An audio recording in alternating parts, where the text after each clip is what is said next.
এদিন মাক আৰু তেওঁৰ জীয়েক ঘৰত অকলে কথা পাতি আছিল আৰু ঠিক সেই সময়তে এজন পুলিচ আহি চোৰ এটাৰ কথা সুধিবলৈ ধৰিলে। ভণ্টি, মই এইফালে এটা চোৰ বিচাৰি আহিছোঁ। সেই চোৰটো তোমাৰ লোকৰ ঘৰ ফালে কেনিবাকে চুৰ কৰিবলৈ সোমাইছে বুলি মই তোমাৰ ঘৰত সোমাই আহিলোঁ।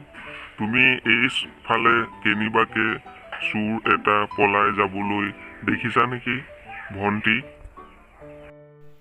নাই ছাৰ, মই এইফালে চোৰ পলাই যাবলৈ দেখা নাই ছাৰ। হয় নেকি ভণ্টি? হয় ছাৰ, সেই চোৰজনে কি চোৰ কৰিছিলে ছাৰ? সেই চোৰজনে যেতিয়া ঘৰত মানুহ নাথাকে সেই সময়ত ঘৰত সোমাই পইচা চুৰ কৰে আৰু সেই তেনেকে কেইবাটাও ঘৰত পইচা চুৰ কৰিছে, কিন্তু সেই চোৰজনে ধৰা পোৱা নাই।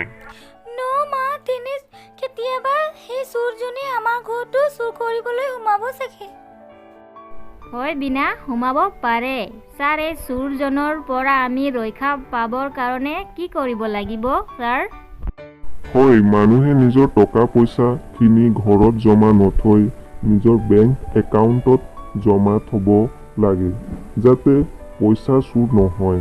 আৰু দ্বিতীয়তে, কেতিয়াবা যদি ঘৰত চুৰ সোমায় তেতিয়া খন্তেকতে পুলিচক জনাই দিব লাগে। আৰু ওচৰত যদি মানুহ থাকে তেতিয়া চিঞৰি মানুহ মাতি চোৰজনক ধৰি ওচৰৰ আৰক্ষী থানাত চোৰজনক গতাই দিব লাগে। আৰু সেই তেনেকেই চোৰৰ পৰা আমি নিজকে ৰক্ষা কৰিব পাৰি। হয় মা, আমি চোৰৰ পৰা ৰক্ষা পাবৰ কাৰণে সেই তেনেকেই কৰিম।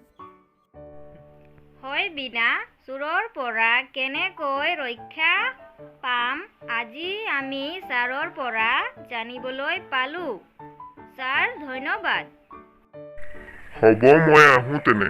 সেই চোৰটোৰ বিষয়ে যদি তোমালোকে যদি গম পাই তেনে মোক জনাই দিবা।